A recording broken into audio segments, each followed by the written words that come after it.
Welcome in to 2-for-1 Drafts, the first post-draft 2-for-1 Drafts podcast we've ever done, Mike. Yeah, it's not the post-full draft, but post-round one. It is 1 a.m. Friday right now. Mike, how you feeling?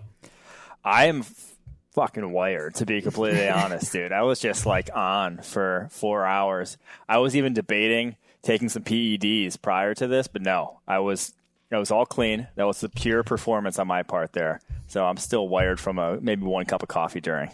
I did rip 2 smelling salts during the live broadcast, which were not great, by the way. I ended up tearing up offset. Right? It was this was a mistake. I thought it was funny at first. This was a mistake, but that was a lot of fun. If you did not watch us live on YouTube or Twitter, I encourage you to watch us tomorrow, or I guess today, since it is 1 a.m. on Friday. Today we're going to do the same thing for day 2, which will be a lot of fun. For this podcast, we are going to actually grade every pick in the first round of the 2020 NFL Draft, and then finish with our favorite picks in the first round, and then our least favorite picks, and then the biggest surprise picks in the first round of this draft. Overall, I thought it was a little bit more tame. I thought there were going to be more trades. I thought more players were going to get traded. It heated up towards the end, I'll say. Mm-hmm. Yeah, it did heat up. I mean, you saw the 49ers trade back up. It went real chalk, though, early. Yeah. Yeah, I thought we were going to see more activity early. Both the quarterbacks taken, you didn't have to trade for. Everyone's talking. I mean, it was very interesting. But let's get into it. Let's go ahead and kick this off here. Bengals number 1, quarterback Joe Burrow. You have an A++. I have an A for this grade. I mean, do we have to talk about this too much? I went A++ because I just love it. No overthinking, no trade, whatever. They did it. So A++. I mean, there's nothing really more to say. This was the pick the whole way. Yeah. Joe Burrow to the Cincinnati Bengals. This makes their team this is the pick that makes their team better more than any of the other ones. I think it's obvious. I'm excited to see him play in stripes. Washington Redskins, they take Ohio State edge defender Chase Young. What's your grade? What's your take? So A. I mean, it's hard to. So if that's who I would have taken at the given spot, it's straight up an A. Apparently, there wasn't a trade offer for any of the top 4 picks after the Bengals. After Joe Burrow went off the board, no one came in looking for a trade. So if no one offered you a trade, you can't move down. And so I'm going to go with an A there. Yeah, I have an A-. I mean, a lot of it's speculation. If you could trade down, maybe you should have, but I couldn't go to a B. It didn't make sense. I know George and some others maybe gave it a B because, they could have traded down, but, we don't know if they were on the phone. We don't know if they were, denying trade offers. It's still a great pick. Chase Young, you've already said it, could be a Hall of Famer in this class. He's that good. Maybe not at the biggest positional value. Maybe you could have upgraded over Dwayne Haskins. I really do like this Chase Young pick for the Redskins. All right, moving to Detroit Lions. I like how this, the first 3 picks were great. Jeffrey Okudah to the Lions is awesome. I love Jeffrey Okudah. I love his fit in Matt Patricia's scheme. I just love this pick. I'm going to change it from A in the Google sheet to A+. Oh, you're one-upping me because I just went A. But, yeah, I mean, that's who I would have taken. So, straight up A. The first 5 picks here, we go. This one was the one that surprised me, though, at number 4, that I'm giving this one an A. I didn't think I'd be giving it an A. But I'm giving Andrew Thomas the Giants. And that was who I would have taken there if I was drafting for the Giants and no one offered me a trade. Yeah, I mean, I have A- again for the same reasons I have A- for Chase Young. I love Andrew Thomas to the Giants. Can we just say this, though? No one else had Andrew Thomas as offensive tackle 1 except for PFF, and you've been on that gun for a long time. And I think Tip the Cap to the Giants saw the same way. Tip the Cap to Dave Gettleman agrees with you, Mike Renner. I was going to say, should that make us rethink? Is that good? No, I think he knows how to evaluate O-line. I think that's all he looks at. He just looks at O-line, D-line all day long, so I trust his evals there. There you go. I mean, I have A- because maybe they could have traded down. But again, the quarterbacks you didn't have to trade down, so it's still a good pick. I really do like this pick. It takes 2 to tango is the thing. That yes, every time we keep saying, George will keep saying on the broadcast, you'll be you could have gotten more value here. It's you could only get as much value as what someone's willing to offer you for that pick. In a vacuum. Or history says you can sometimes get more value, but someone has to give you that offer. And if you call around and no one wants to give you that offer, you're SOL. You sit there and you take the best player available. Thomas was who I would have taken. Agree 100%. All right, the Dolphins staying put at 5, not trading trading to go up and grab Tua Tagovailoa, staying put and grabbing Tua Tagovailoa of Alabama. This is an A+. You get the second best quarterback in this class, the number 2 player on PFF's board at 5th overall. I love this pick for Miami. Yeah, I mean, I did not see this one coming. I'll be 100% with you. Did not see it coming, but I love it. That's what they needed. He is he was the guy he was the tank for Tua. Like, he was the number one pick. The guy, if they would have, if everything would have played out the way people expected, he would have been their quarterback anyway. So they still win some games. They get their guy. Now, it took maybe a hip injury to get him there, but they get their guy. Yeah, I mean, if they were picking at 2, I think they take Tua at 2. So to get him at 5, I think is a huge win for them. The Chargers, this is where the grades aren't as rose-colored. Okay, we've had back-to-back A's here for the first 5 picks. Justin Herbert at 6 overall for the Los Angeles Chargers. I gave it a C-. I see you have a D for this pick. I don't love this pick, man. I got a D, and it's because he's not great. He's not good, and like you can make all the excuse for him you want, the offense, whatever. He misses open guys. He hasn't improved in a noticeable manner since his sophomore year. I don't like. What makes you think you're going to fix that at the NFL level? I don't know. I can't believe that's what the Chargers rolled with. I'm just so floored at this. I mean, I couldn't give it a D. I gave it a C- because I do appreciate the fact, like, you're just swinging the bat on quarterbacks. Because like Justin Herbert, there's reasons he's valued as a first-round pick. Like, if you think you can really coach it out of him, maybe. But, like, I agree. He's not good. Like, he ranked outside the top 25 on PFF's board. There's a ton of reasons to not like this quarterback, to take him at 6 when maybe you probably win more games taking an offensive tackle here. C-, maybe a bit rose-colored, but I think I agree with you in the D. Number 7, Derek Brown. Love the D. Derek Brown of Auburn going to the Carolina Panthers, not taking Isaiah Simmons, not taking one of these wide receivers or these offensive tackles. What's your opinion of this pick? I went C+. Like, it was like chalking up a W to kick your career off, Matt Rule era. You chalk up a W. Like, you got a guy you know is going to be good. You could have gotten elite something traits. You could have gotten something, I think, a little bit better. But I think we all kind of saw this coming for the Panthers if they couldn't find someone to trade back with. So I'm not going to hate too much on it. Like I said, you got a very good player. Just question if Brown, like, he just doesn't fit the profile of a pass rusher in the NFL. That's all. That's the reason why we're low on it. I have a solid C on this one because I think you're getting a solid player in Derek Brown, but I don't know if we'll ever even get to that C+, B- value because he's not going to be that premier pass rusher for you, especially when you have guys like Isaiah Simmons who goes next year. I think I would have rather had Isaiah Simmons, and I know you said this on the broadcast. You don't want to take him because he'll get comparisons to Kuechly. I don't care. Like, I think he's the better. I think he's the better player in this situation. Let's jump to that Isaiah Simmons pick to the Arizona Cardinals at 8. I gave that an A. I like that pick. They could have gone wide receiver. I know Kyler Murray was banging the table for CeeDee Lamb, but I think Isaiah Simmons really makes that defense better. Yeah, I went A-, which, whatever. Like, I like the pick. I think I don't know what their plan for him is, but they need help. I didn't want to send Devondre Campbell out there as my starter next to Jordan Hicks. I think Isaiah Simmons brings something to the table that obviously no one else in this draft class does. So I'm a fan of that pick there. I'm surprised they didn't go tackle, but like I said, I kind of went into this thing. They have options at O-line. Defense, they're really just like hurting for playmakers. They don't have much outside of, Chandler Jones and Patrick Peterson. So I think he gives you a playmaker in the middle of that defense. C.J. Henderson, the Florida cornerback, going to the Jacksonville Jaguars at 9. It felt like his stock was rising over the past 72 hours, like with every day, like every minute. He kept going up and up and up. I gave this pick a B. My opinion of this is, like, I like the pick. I like, cornerback, obviously high position value. The league really likes this player for his movement skills, but I don't think he's a finished product by any means. I think he does have to get better in a lot of ways, mostly mentally. And I don't know. I can't speak to how easily that is coached. I don't know how, like, getting that alpha out of him, getting 100% focus out of him all the time. Like, I don't know. Again, I give it a B. I like the player. I think at his best, he's great. I just don't know how often you'll see it. So I almost like the Jaguar strategy in that they took 2 guys who I would qualify as projects, athletic projects. Mm-hmm. C.J. Henderson has the skills to be a high-level cornerback in the NFL. He's not at the moment. Caleb Chase on pick 20 has the skills to be a high-level edge defender. He's not at the moment.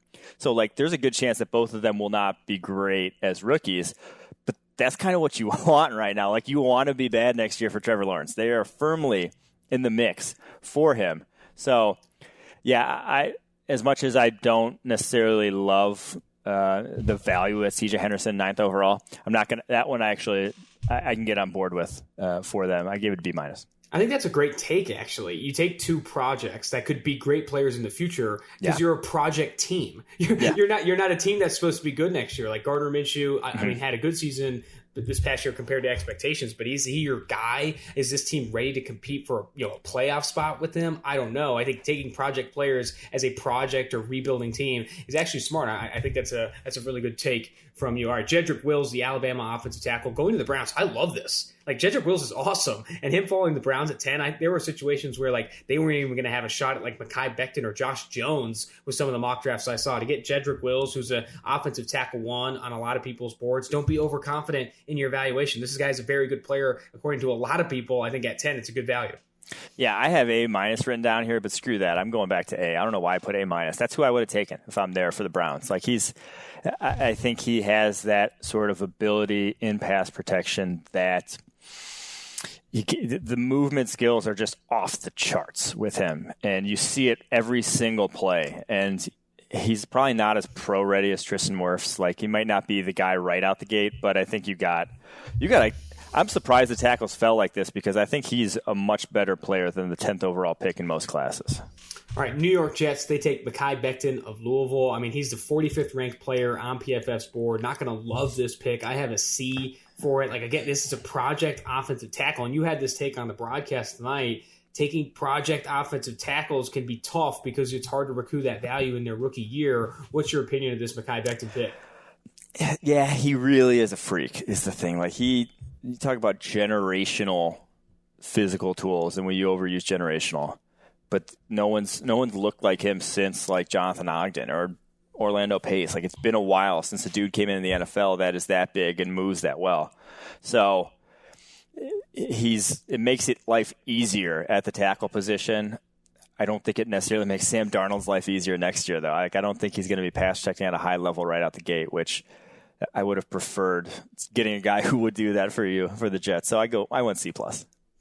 All right, moving down the list here. Going to Tristan Wirfs, the Iowa offensive tackle. The Buccaneers traded up. You didn't want to talk about your boy? Henry Ruggs. I just skipped him. Oh, my gosh, that's absurd. Okay, Las Vegas Raiders, they grabbed Henry Ruggs of Alabama. I would have taken Jerry Jeudy over Henry Ruggs. I would have taken CeeDee Lamb over Henry Ruggs. But, I like the player more than you do. I know you've been tweeting out that he's not that deep threat, that kind of stuff. I like Henry Ruggs more than you do. I like the ball skills, the hand size. This guy is a good catcher of the football, and I think that doesn't always come with speed. You've seen guys like John Ross, Darius Hayward-Bay that have the speed but can't catch a cold. I think Henry Ruggs, good ball skills, a better route runner than he's given credit for. Though at this point, Twitter's calling him a great route runner. They love this guy. I think Henry Ruggs is a good player. I like the pick at 12, but I would have taken other receivers here. I still go B+ because he's so dangerous. He does impose his will on defenses, force defenses to do different things. So that's the thing.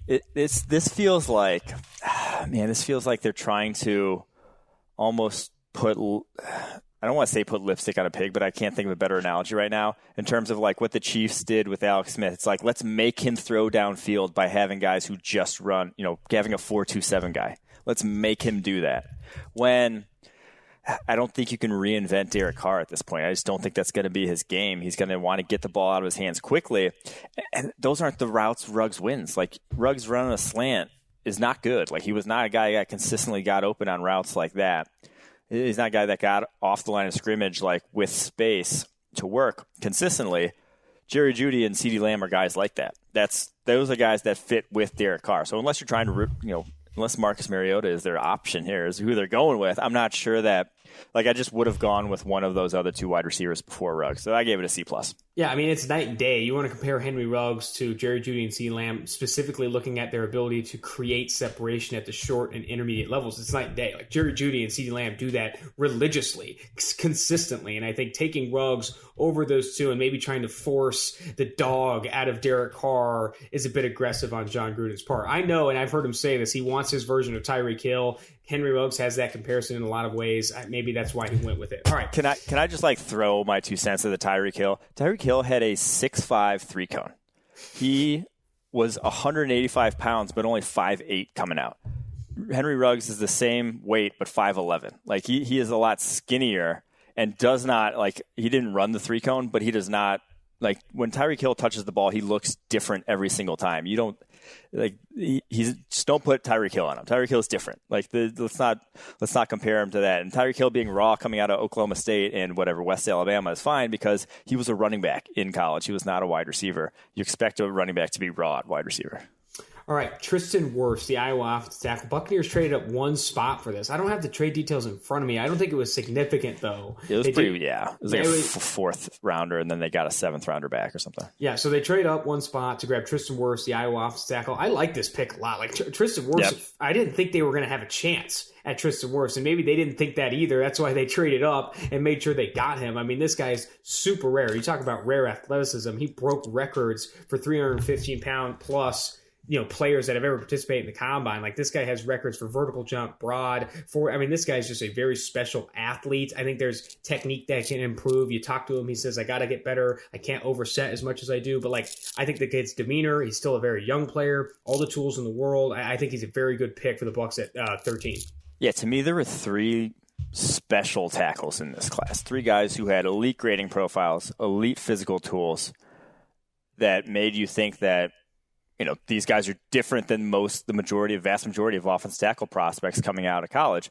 Wirfs was the last one on the board. And for the Buccaneers to get one of those guys with starting at 14th overall, not having to give up too much draft capital to do it, massive home run. Because we kept saying before, they need help there. They can't trot out Joe Haeg. So this one, big W, A for me. Yeah, I gave it an A grade as well. Javon Kinlaw then goes to the San Francisco 49ers at 14. I know George Chahuri did not like this pick. He wanted them to go after one of these wide receivers that was available, Jerry Jeudy or CeeDee Lamb. I gave it a B- because I agree. I would have rather had Jerry Jeudy or CeeDee Lamb here. I'm just going to go ahead and say it. But I'm not going to go into the C's or D's for this pick because Javon Kinlaw is still a very good player, the top interior defensive lineman on PFF's board, and you're immediately replacing DeForest Buckner with a guy with a similar frame, a guy that I think can do a lot of similar things at the NFL level. So I'm going to I low-key love the 49ers draft. Like George can huff and puff all he wants, but this is the best way things could have played out for them. Because if they go Jerry Jeudy or CeeDee Lamb, both are great wide receivers. I don't think they fit necessarily what they're not Kyle Shanahan. I mean, CeeDee Lamb's a Kyle Shanahan scheme fit, but that route running ability and that sort of stuff is almost wasted. They do a lot of zone beaters in that offense. It's not necessarily like they scheme guys open. You don't need them, is what I'm saying. You can get a Brandon Ayuk later on who's as dynamic as those guys ahead of him with the ball in his hands, and Kyle Shanahan will be able to get the ball in his hands, and then all of a sudden they're basically on par in terms of what they can do after the catch. But you're not going to find anyone close to Javon Kinlaw in this draft class. You don't find Javon Kinlaw in every draft class. I've said you find Derek Browns in a lot of draft classes. You don't find 6'6" with his length and his power in a lot of draft classes. That's like a tried and true sort of physical profile to pass rushing success at the NFL level. If you would have taken him 7th overall, no one bats an eye here for him going there with how talented he is, and you got him at 14th. So I do think that this was, I gave it a B+ because of the positional value, whatever, but what I said on the broadcast and what we need to make some T-shirts of, and I'm going to say this again and again because I love this slogan, and I just came up with it the other day. It's eliteness over completeness. Filling out your roster with okay guys, so every position is okay. I don't think that moves the needle in the NFL with the way the game is played by being utterly dominant at one unit to change the way opponents have to play, basically. When you have a defensive line that's as dominant as the 49ers is, it changes the way you have to play. If you were just good in the secondary and good on your defensive line, you don't necessarily have to change the way you play as an offense. So to me, this changes the way opposing offenses have to play them in 2020. All right, Denver Broncos at 15. I really do like the take you have on the San Francisco 49ers draft overall because I think a lot of people would look at it and maybe not love it. They traded back into the first round for Brandon Ayuk, those things. But Javon Kinlaw, very good player, B+ pick for them. I gave it a B-. Denver Broncos, Jerry Jeudy, I gave this an A+. Jerry Jeudy at 15 is not what the Broncos thought they could get. I'm sure they considered trading up to make sure they got a Jerry Jeudy or CeeDee Lamb. They end up getting Jerry Jeudy at 15. I think it's perfect for Drew Lock, perfect for what they want to do. Complimenting Courtland Sutton. I love this pick, A+. Yes. A+. I mean, Jerry Jeudy, we had him 5th on our board. He's just, and he's like safer than a lot of guys with the way he runs routes. Like that's the reasons wide receivers don't work out in the NFL is because they don't know how to run routes. They have, terrible ball skill. Like they can't play through contact where they can't get off the line of scrimmage. Jerry Jeudy, is fine for 2 of those. I mean, playing through contact, whatever, we haven't seen as much of, but it's because guys can't really touch him for the most part with how quick he is. So, yeah, I think Jerry Jeudy, that one, I love that pick. A+. All right, A.J. Terrell, the Clemson cornerback, goes off the board at 16 to the Falcons. I gave this a B-. I like A.J. Terrell's movement skills. I think he can be very good in the NFL. Maybe he never gets that much better at the catch point, but I think in the Falcons scheme, I like the pick. Maybe a bit of a reach on PFF's board, but at a high positional value, I'm going to give that a B-. Yeah, I went C+. Maybe that's a little harsh going C+, because I do like Terrell. I just didn't think that's 16th overall pick. I don't know where else I would have necessarily gone. Like CeeDee Lamb, obviously I would have loved, but I just thought it was a very much, here's the guy that fits our scheme. Mm-hmm. Here's the guy that has the length. It's not sexy. We're going to draft him no matter what. It's not sexy. And we said that on the broadcast. AJ Terrell's tape isn't sexy. But you do watch it. If you watch all those reps and you see him in single coverage, you do get it. You get why teams are going to covet him. I said this on the broadcast as well. The reason Jeffrey Okudah, CJ Henderson, and AJ Terrell are the first 3 cornerbacks off the board is because they are a few special movers. They have good athletic ability, and you see that in their match and mirror ability in single coverage. All right, 17, slam dunk city. Cowboys grabbed CeeDee Lamb at 17. They did not think this was going to happen. I know Jerry Jones was by himself, but he was screaming at the top of his lungs when he was able to bring this pick in. Dude, this one was awesome. Of all the picks in the first round, Joe Burrow is my favorite, but this one was just screw it. This guy's too good. We have needs elsewhere. We have a defense that's whatever, but we're going to light up scoreboards with this receiving core. And you're good luck stopping us, that sort of thing. So I love this pick, A+. Yeah, man. I mean, Amari Cooper, CeeDee Lamb, Michael Gallup. This is an awesome receiving core. And that Dak Prescott there, I'm not even going to bring up Ezekiel Elliott. You don't even need him. Don't give him carries. Give these guys carries. I want to see touches to all of these receivers. All right, Dolphins at 18, Austin Jackson of USC. Man, we talked about this a ton when we were doing the live show. Drafting projects at offensive tackle. Yes, he's a young player. Yes, he's had this upside. I was listening to, I think it was Lance Zierlein, who said he got a ton of feedback that Austin Jackson's this pure left tackle. He's a true left tackle because of the length. He's built in the lab to play the position. But I just don't know how long it's going to take until you get that production from him. He doesn't feel a need for you. He's a project, in my opinion. Yeah, I mean, we've went over why it's a project in previous pods and why we're not fans of him. He's really low on our board, but I want to talk about the actual fact of drafting a project tackle. And yes, the Dolphins are another team like the Jaguars in a situation where you can take projects. But the scary thing about projects at tackle is you never really give up on them. And by the time they come good, for the most part, you're all of a sudden paying them, and then you're paying them top dollar. So maybe he figures it out. Not even 21 years old. Say he figures it out, but it's in year 4. And then next year you're paying him the 5th-year option, which is a lot more expensive nowadays under the new CBA, and then you have to extend them, fully. But say he never figures it out, you don't give up on those guys. The Rams almost never gave up on Greg Robinson, and he was awful for years because you keep thinking if the guy's working hard at least, this is the year the switch flips. This is it.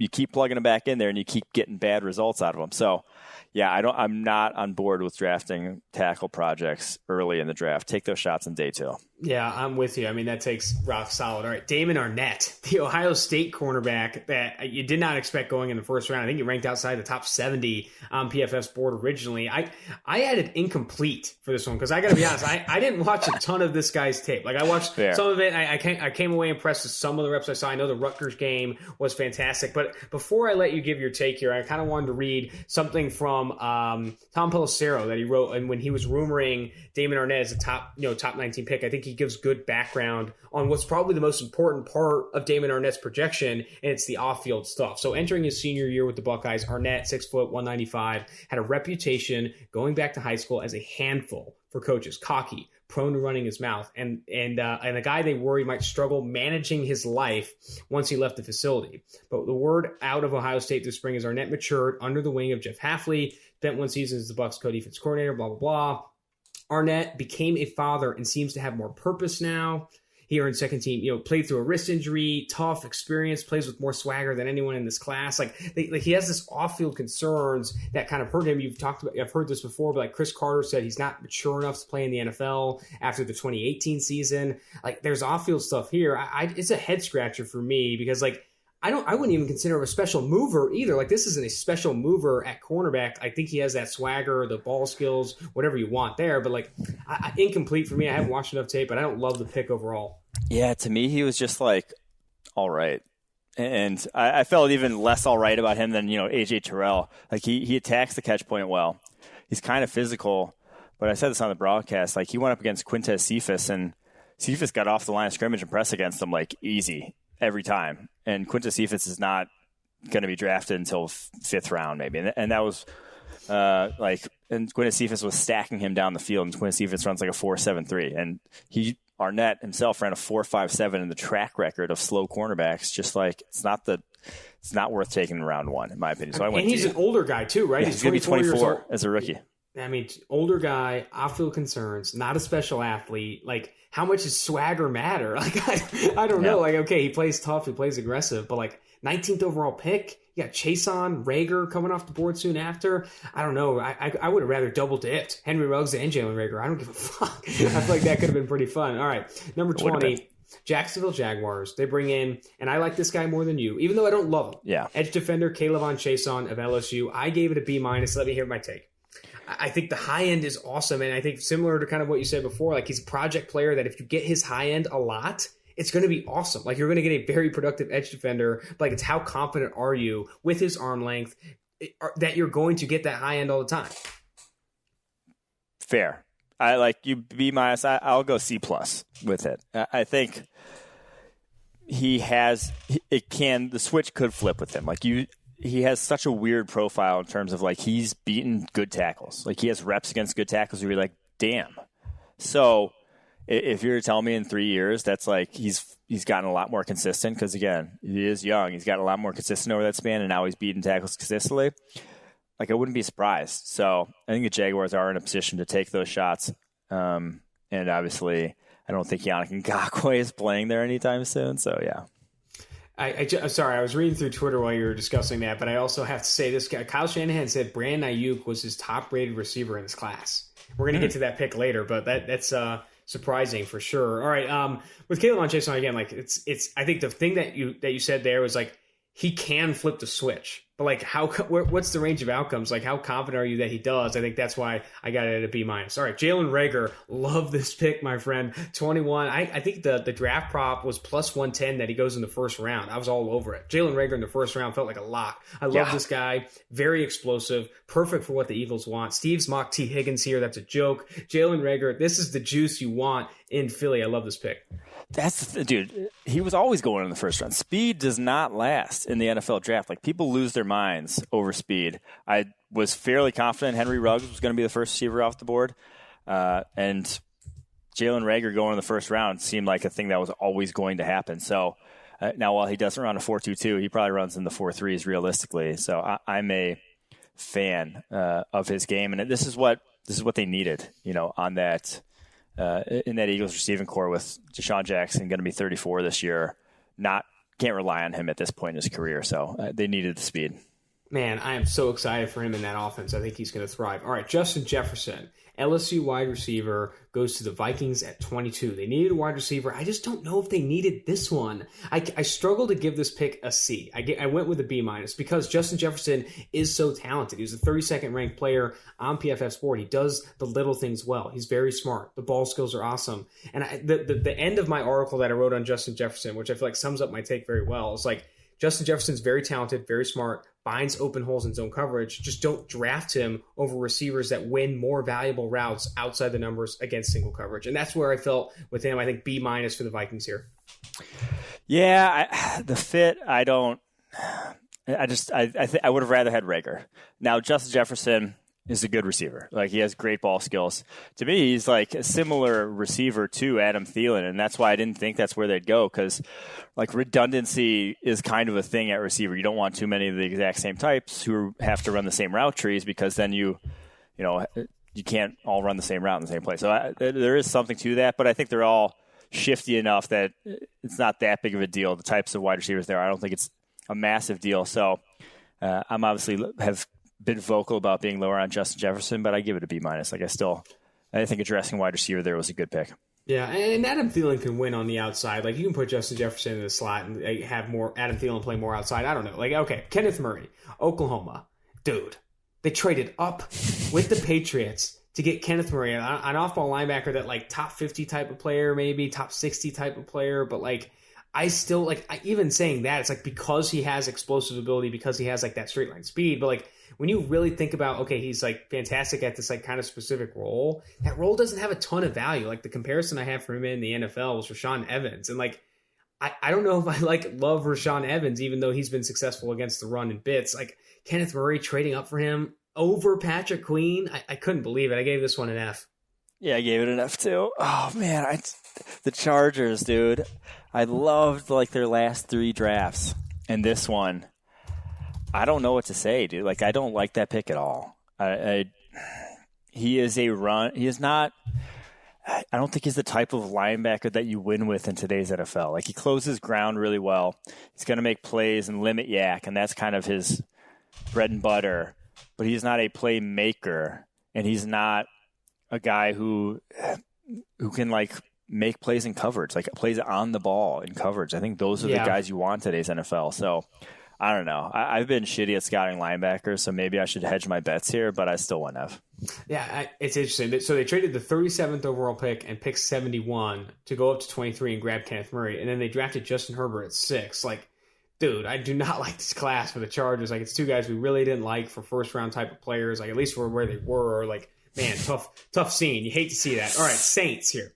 You were 95% confident these guys are trading up. Wait, I didn't say just first round, though, or did I? I said 95% confident they're trading a future pick, and it's not too late for that. Regardless, I still think you're a bum. Cesar Ruiz at 24, I gave this a C+, because, like, I like Cesar Ruiz, and I even said this on broadcast. Like, you watch some of his film, like, I think the film against Alabama is awesome. Like, you really see the strengths in his game. But, like, the reason I can't get on board with it is for multiple reasons here. It's that path to the field really isn't there. Like, they just drafted Eric McCoy, Larry Warford. I know he's on the last year deal. And then you have Andres Pete, one of the highest paid guards. And then you factor in positional value. And then you factor in, like, when this guy does see the field, maybe Drew Brees has already hung up the cleats, is in the NBC broadcasting booth. Like, I thought they were trying to win now. I just don't think Cesar Ruiz is that win now pick. I gave it a C+. Yeah, this one was interesting, but I gave it a B for the process. And because this is better process than what they've been doing in the past, because this is playing for the future. Now, interestingly enough, when they drafted Ryan Ramczyk, they had Zach Strief. Yep. Zach Strief is a starter. Then I think he got hurt, and then he retired, and Ramczyk filled in as a rookie, and then obviously has become one of the best tackles in the NFL. But when you have a guy as good as Ruiz there, and you think he's a legit starter, and Larry Warford going into the last year of his contract, I think you pull the trigger there. So I give it a B. Alrighty here. I mean, maybe I'm being harsh, but I don't love that pick. I think it would have been better going after someone that could really help them now. All right. San Francisco 49ers trade back into the first round for Brandon Ayuk, apparently Kyle Shanahan's top-ranked receiver in this class. I gave it a B-. I'm lower on Ayuk than you.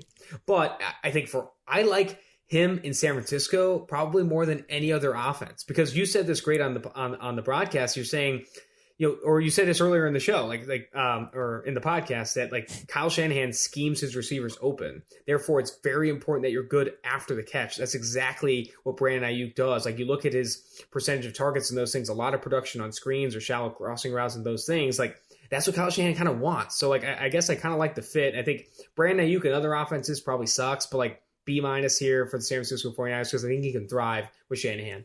Yeah, that's the thing. The question is route running. Really simple route tree at Arizona State. But he has the sort of bounce in his cuts and the yards after catch ability that I think can work in that offense. And all you need to do is get the ball in his hands. And now you just have You have Deebo Samuel, who was top 5 in terms of broken tackles for wide receivers last year. You have George Kittle, who led all tight ends in broken tackles, and you have Brandon Ayuk, who was second in terms of FBS, in terms of yards after the catch for wide receivers. You just have dynamic guys with the ball in their hands that I'll trust Shanahan to scheme him open, to get the ball in his hands some way or shape or form. And then he is the guy that does the rest of the work, a guy that can take it to the house from anywhere. So I like this pick. I went B+. I would love to be a reporter in this situation and specifically ask Kyle Shanahan, you see so many teams valuing separation and speed and those things. Do you, knowing that you can scheme receivers open, value yak ability more and find yourself in a better position to take advantage of guys that maybe other players are sleeping on? Because I imagine Kyle Shanahan in this situation, CeeDee Lamb can separate. I don't give a shit. I don't need him to separate. I need a guy that can make plays with the ball in his hands. And Brandon Ayuk's one of my faves. So I don't know. It's interesting to think about. All right. Green Bay Packers, buddy, traded up with the Miami Dolphins to go get Jordan Love. I gave this, I think, the same grades I gave the Justin Herbert, pick, C-. I can't go into the D's for taking swings on quarterbacks, but taking a swing on a quarterback when this is another team similar to the Saints that's trying to win, I just can't get on board with it, man. I don't love the pick for the Green Bay Packers. I don't like Jordan Love. I mean, talking to Seth Galina, a great PFF analyst with us, he hates Jordan, not hates, but really dislikes Jordan Love. I just can't get on board with this guy as a first rounder, let alone someone you trade up for. Dude, this one, I was floored when this came off the board. Pure shock. I'm glad it was on the B set when this one came in, because I did not want to give a rapid react, because it wasn't good. It wasn't good thoughts running through my head. But the more I think about it, become a little more level-headed. And this is me trying to rationalize it to myself, obviously. If this lights a fire under Aaron Rodgers and gets him to, play better football, it's all worth it. The pick was 100% worth it. If it gets Aaron Rodgers to play pissed off 2011, 2014 type football. But, realistically, I don't like Jordan Love as a prospect. He is pure project. Well, Aaron Rodgers is under contract for 4 years. You have a long time to evaluate him, hopefully, and a long time to develop him that a lot of quarterbacks don't get in the NFL nowadays. If he went to a different situation, he wouldn't have that. So with his tools, he does have elite sort of arm talent, and maybe you can untap that. And he did look a lot better in 2018, and maybe there are actual behind-the-scenes reasons we don't know for why he was bad in 2019. But I don't love the pick. I'm not going to hate too much for taking swings at the quarterback position, but man, they could have improved. They could have been good right now. Mm-hmm. And we'll see how it plays out. But as Brian Gutekunst, GM for the Green Bay Packers, you take a quarterback from a group of 5 school who had almost as many interceptions as touchdowns, you better fucking be right. You better be right about that call, because how can you justify that to a fan base saying, yeah, I thought he'd be good. And then it's at no point was he good the year before I drafted him, but I thought he would be, when everyone's bigger, faster, stronger. So, yeah, that one's whatever, C. I went C. I'm punting on my grade. I had C- there. I think something I was going to bring up is that with Jordan Love, I think you compared him to Sean Kaiser on the podcast. I mean, I feel like that's similar. And I think so some of the other PFF writers are reaching out saying winners and losers from the first round. Jordan Love's a winner, in my opinion. This is a great situation for him. I don't know if it'll actually pan out, but sitting behind Aaron Rodgers, maybe firing him up, maybe getting an opportunity in the next 2 to 3 years, but also getting that opportunity to develop, no pressure to start. It is a winning situation for a developmental quarterback like Jordan Love. Going to the Seattle Seahawks, I did not like this pick. You got a B- for this. I can't get on board. Jordan Brooks, the Texas Tech off-ball linebacker. I know you really like him, but first round, I couldn't get on board with it in the first round, especially over Patrick Queen. So, yeah, the over Patrick Queen thing is I do struggle with, but he's so good in the run game. He's a sure thing. I get why they drafted him in the first round, because he looks like a sure thing in that. The dude can get home in a hurry, and he can be a blitz weapon too. So if you're going to use him in a role like that, and the thing about Seattle's scheme is that it's not super diverse role for the linebackers. You do a lot of spot dropping and coming forward and just making plays in front of you, and that's kind of his game. Bobby Wagner hasn't excelled. He's not a pick machine in Seattle's defense. He cleans up everything in front of him every single time is his sort of that's his MO. Mm-hmm. And that's kind of Brooks' MO too. He'll clean it up in front of him. One of the most sure tacklers and one of the best against the run. And so I think he fits their scheme is why I go B-. He might even fit it better than Patrick Queen in terms of what they're going to be asking him to do. So I can see the reasoning behind this one. Are you not floored that Kenneth Murray and Jordan Brooks went ahead of Patrick Queen, and then it was just gifted to the Baltimore Ravens at 28? I gave this pick an A-. Maybe they could have gone after more valuable position, but like I even said this when we were doing the live show, it's like I can get behind falling in love with Patrick Queen because his tape is awesome. Like his instincts, his playmaking ability and coverage. Like this is a player I want. He reminds me too much of Deion Jones not to fall in love with him, even though he's not a corner, wide receiver, tackle, whatever. I really like Patrick Queen. I think at 28, like this is a huge win. Like Steve said this too, like they're building from the back on the way in, like from the back seven, then to the trenches. Like they have a lot of very good coverage players regardless of position. Yeah. I mean, Queen was a dream for the Ravens. They had we kept saying they have a lot of good options at linebacker to go with. And Queen, I didn't think he'd get there. Like flat out didn't think he'd get there. So never even put two and two it together in my head, but he's perfect for them. Like he gets to places in a hurry, 4.5 speed, like explosiveness that you can't coach. So that fits what they do defensively. They come away with a steal of the draft, A for them, 100%.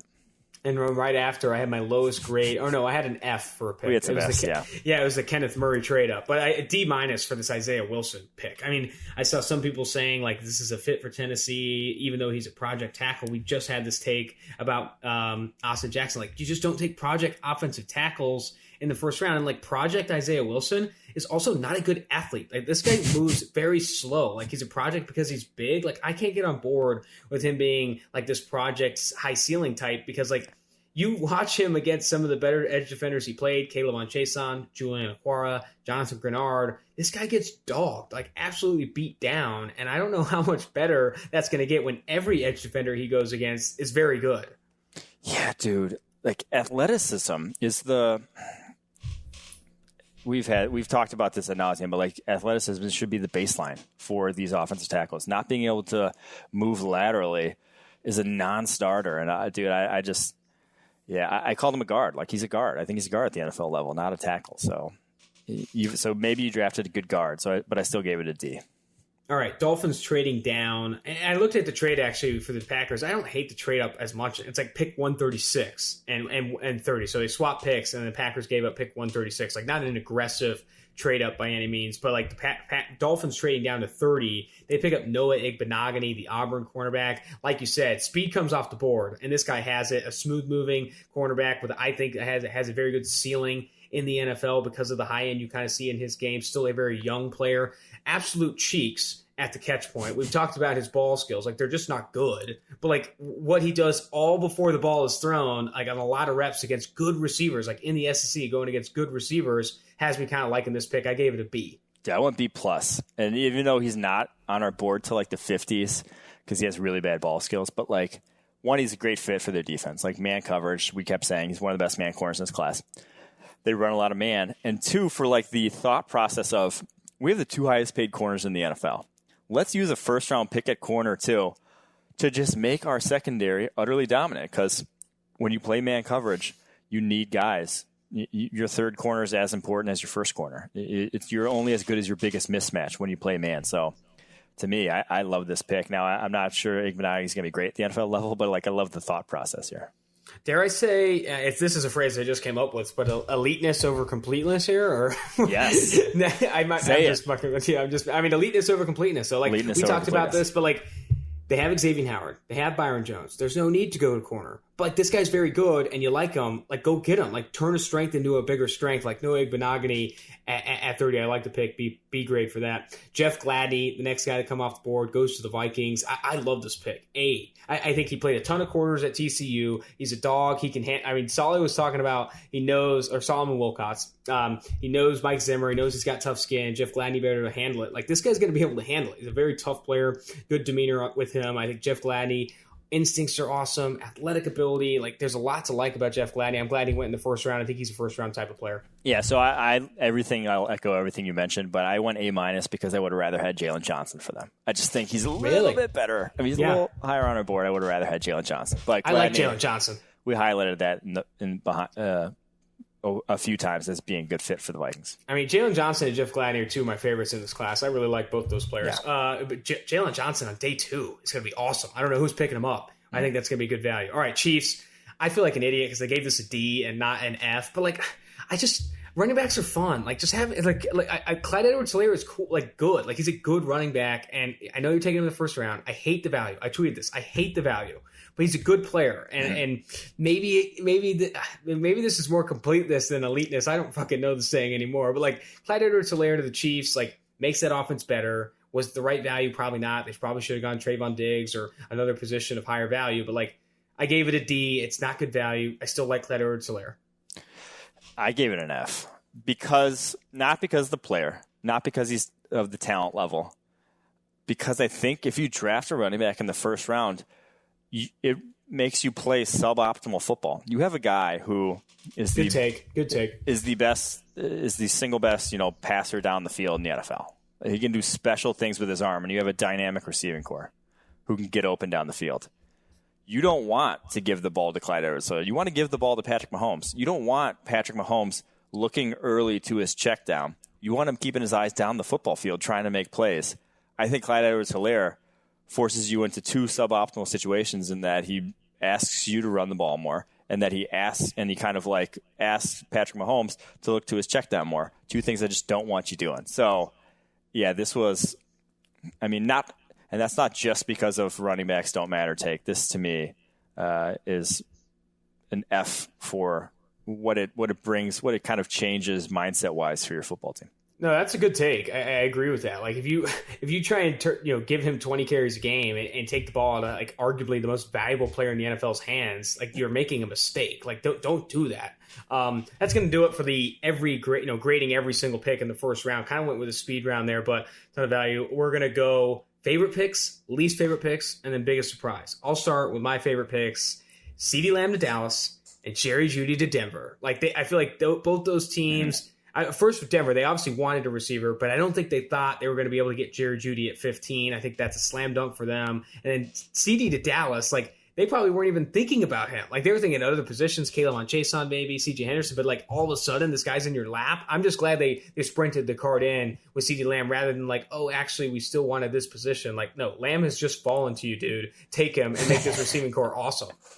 Dude, yeah. So I love those two. I'm going to go just a slightly different route with these. I'm going to go Joe Burrow at the top, just because I love being here in Cincinnati. The fact that there's like hope is awesome. Like all the people I know around town who are actually Bengals fans are so happy right now, and I would be too. You actually have hope as a franchise for the first time in God knows how long. And then my second favorite pick, I'm going to go Patrick Queen to the Ravens. It's just not fair that they were able to get him at 28. Like that to me, you have one of the best defenses in the NFL, one of the best offenses in the NFL. The one like spot that was like an obvious need, they got some ridiculous value on. Man, like that should not have happened. I'm upset at the rest of the NFL for letting that happen. But dude, Ravens, I just look out 2020. Least favorite picks. I have Kenneth Murray to the Chargers. I mean, the trade up, I don't love the player in the first round. Then you factor in the trade up. Like, I don't like that pick. I gave it an F. Isaiah Wilson to Tennessee. Again, we talked about project tackles, and Austin Jackson to Miami. So, like, the two project tackles getting drafted in the first round, and Kenneth Murray, the trade up, I think is all not great picks for me. I'm going to say the Chargers not making a play for Tua. Just standing pat and going Herbert. No one didn't call the Lions, didn't call the Giants, didn't even think about it, and just stood their ground and got Herbert. I wonder if I don't know. This one just like I don't like it. I don't like it.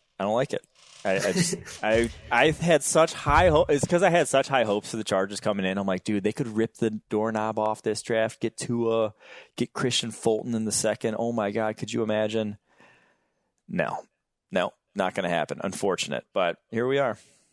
Biggest surprise for me, I have two. Kenneth Murray and Jordan Brooks both going ahead of Patrick Queen. Like that very much surprised me. I was on the podcast multiple times saying like Patrick Queen is so much better than Kenneth Murray, and Jordan Brooks wasn't even in the conversation. Like I guess can't be overconfident in your evaluation, but I still feel like Patrick Queen is the better linebacker of those guys. Maybe not the scheme fit, whatever you want to get into that. But like I feel like Patrick Queen was the better player between those three. And then Cesar Ruiz to New Orleans, because I had a close friend. I would even call one of my best friends. Tell me, 95% chance the Saints are trading up, and really in this win now strategy, that's what their GM does. Next thing you know, they're taking a guy that probably won't even play next year at 24, Cesar Ruiz, who's a good player, yes, at a low positional value. Like, I got freaking bamboozled, Mike. Okay.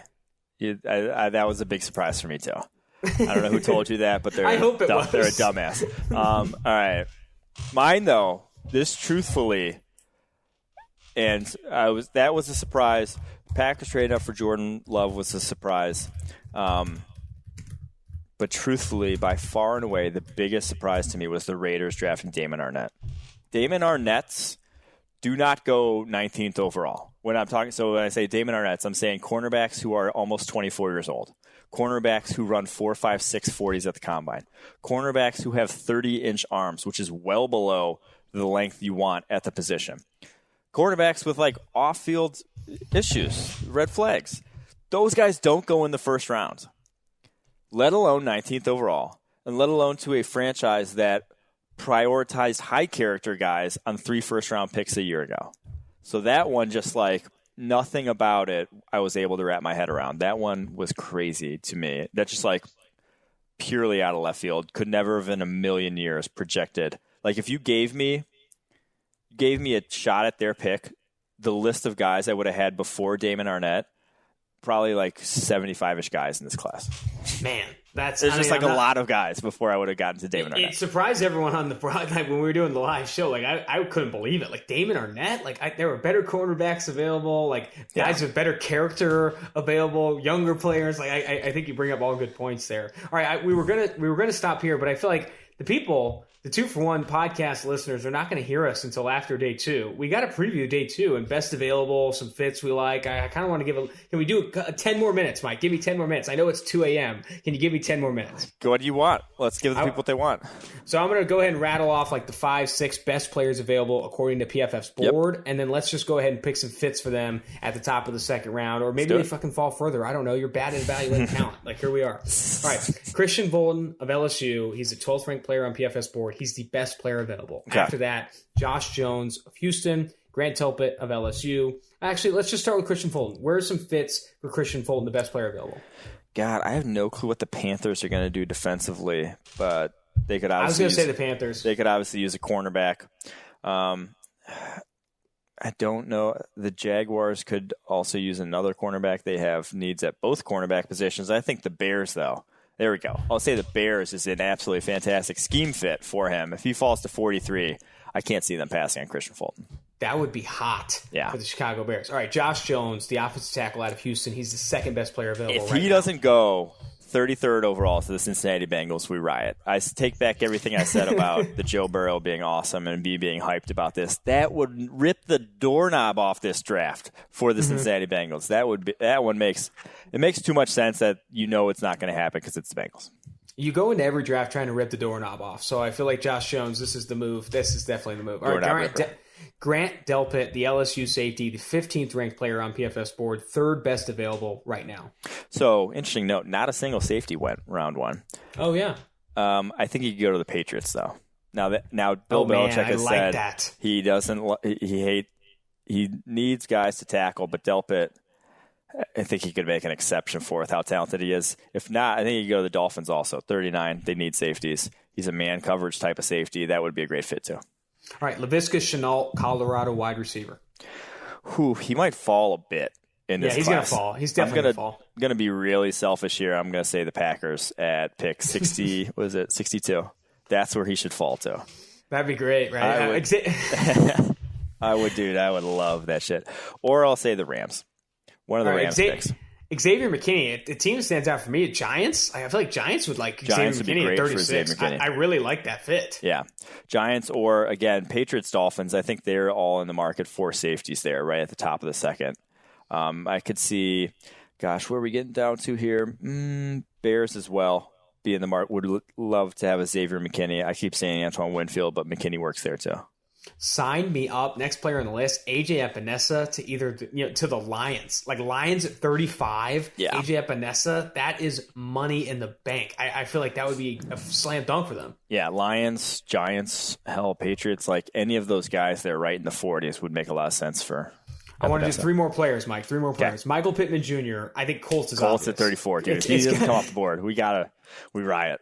I think Colts would be great. And then, all right, Jordan Elliott. He's going to probably go a little bit further. PFF's been much higher on Jordan Elliott than the consensus. Where do you think he could go to? All right, let's go down a little bit on this board. I think back end of the second, maybe even top of the third is where Elliott could come off.